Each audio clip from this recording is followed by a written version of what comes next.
Live interactive Weather Authority coverage, sponsored by Rennie's, for your next Maine adventure, will begin shortly.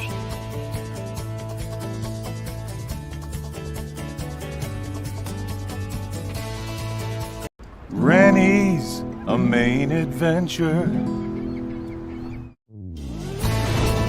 Your live interactive Weather Authority coverage, sponsored by Rennie's, starts right now.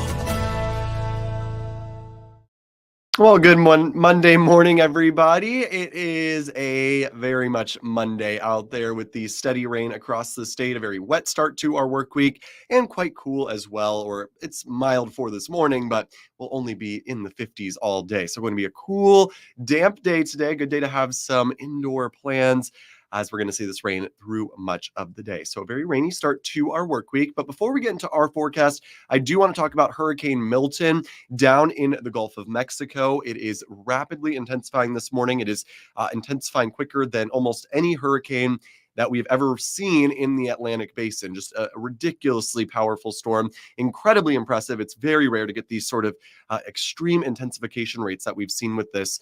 This morning, when I came into work around 3 a.m., Milton was a Category 1 hurricane. So remember that at 3 a.m. this morning, Milton was a Cat 1.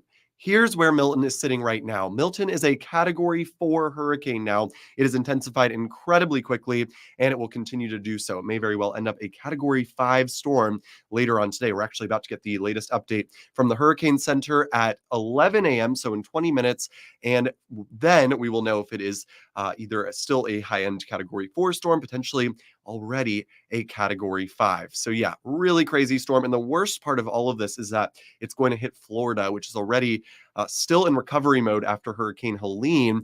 This is going to hit the west coast of Florida as well. So if you've got family down in the Tampa area, I'm sure they're probably already aware of this, but definitely check in with them down towards Fort Myers as well, and further north up the coast, Sarasota, St. Petersburg, all of these spots under the threat here of Hurricane Milton, and potentially going to see some major impacts as it makes landfall Wednesday evening as a major hurricane. So just wanted to get through that before we jump into our forecast here in Maine. So if you've got travel plans down to Florida, keep this in mind. This is going to go right over Orlando as well. So not even inland Florida spared here. Disney trips may be affected, that sort of thing. So keep that in mind over the next couple weeks. Now, switching gears back to our forecast, here's a look at the radar. You can see it's raining pretty steadily in most of Maine, central Maine from Lewiston towards Augusta. It's raining pretty steadily. Up in the mountains, getting into a little bit of a lull now, and we will continue to see some showers and some sprinkles through the rest of the day. So once this steady rain moves out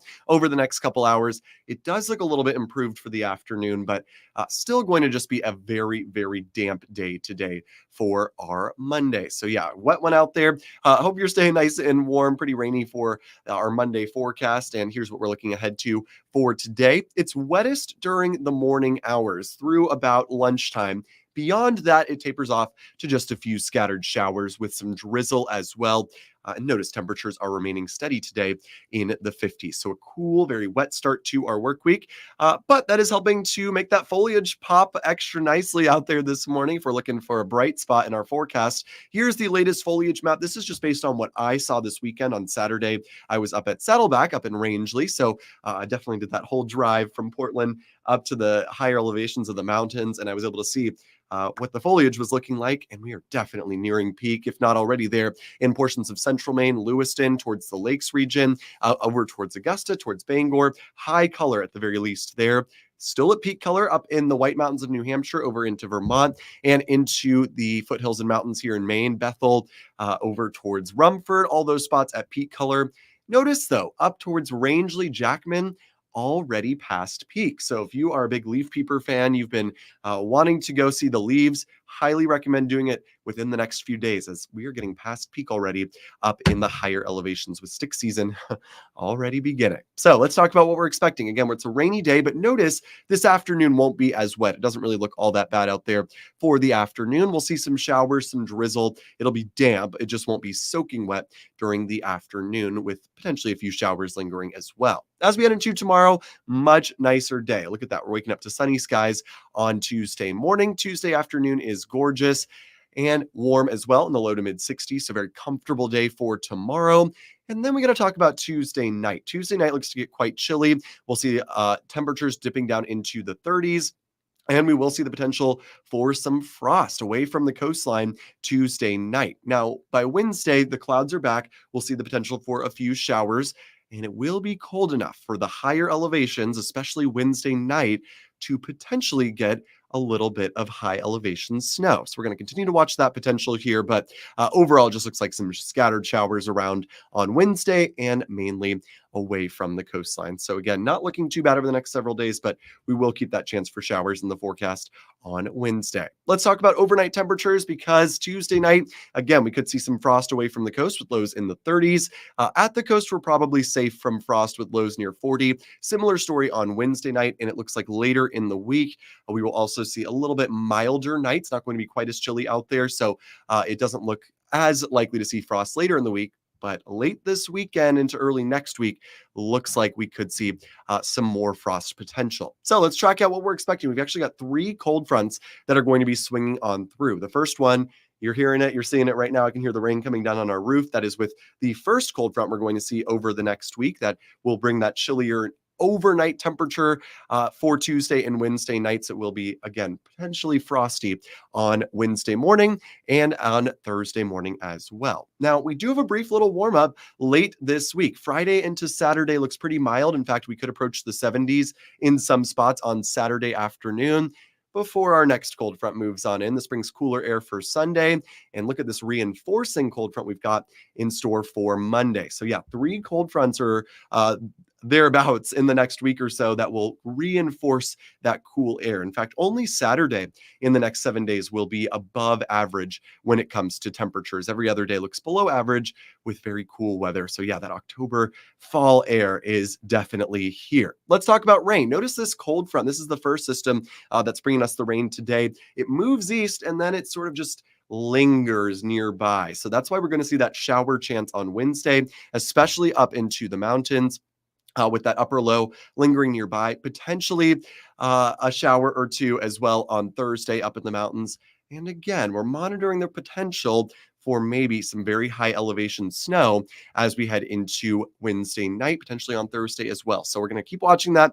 Otherwise, it just looks like some showers around and some generally pretty cool conditions. Now, as we head towards the weekend, we might see some more showers on Saturday afternoon. Otherwise, I think it ends up a pretty nice day. But that is our next cold front. Again, that's reinforcing the cool air as we head towards the second half of the weekend and into early next week. And you can see some of that snow popping up there off to our north. So yeah, we're watching that. Overall, though, most of this week has fairly decent weather, not too much wet weather expected. Today is likely the wettest day this week, as you can see here on our 7-day forecast. Tomorrow is nicer, 60s and sunshine on Tuesday, looking beautiful. Tuesday night is quite chilly, and then Wednesday could be a shower, especially away from the coastline, but not a major chance of rain on Wednesday. Thursday looking pretty decent. We could also see a shower up in the mountains, but largely not a big deal. Just cool in the upper 50s or mid 50s on Thursday afternoon. Friday's gorgeous in the 60s with sunny skies, and then Saturday is mild, mid to upper 60s. Chance for a shower, especially towards the afternoon, and then you'll notice that cooler air is returning on Sunday. So except for Saturday, we are below average for all of the next 7 days. And again, if you've got plants that are still outside away from the coast for tomorrow night and on Wednesday night, you might want to cover them up, bring them inside because we do have that potential for some frost. So overall, our weather not super crazy active, but we do have several things that we're tracking, and we'll keep you posted as we head through this week. We'll also keep you posted on Hurricane Milton down in the Gulf of Mexico and the impacts that will be bringing to the state of Florida. So hope you all have a great rest of your day. Stay dry, stay warm out there. Treat yourself to that large coffee. You deserve it on this not so nice Monday in terms of our weather. So yeah, not the prettiest start to our work week, but never fear. We do have great weather on the way arriving tomorrow. So have a great rest of your day, everybody. Again, stay dry out there and yeah, try to stay warm as well. Live, interactive CBS 13 and Fox 23 Weather Authority coverage for your next Maine adventure has been sponsored by Rennie's. Rennie's, a Maine adventure. Make sure to stay connected with CBS 13 and Fox 23 on air, online, and through these social channels.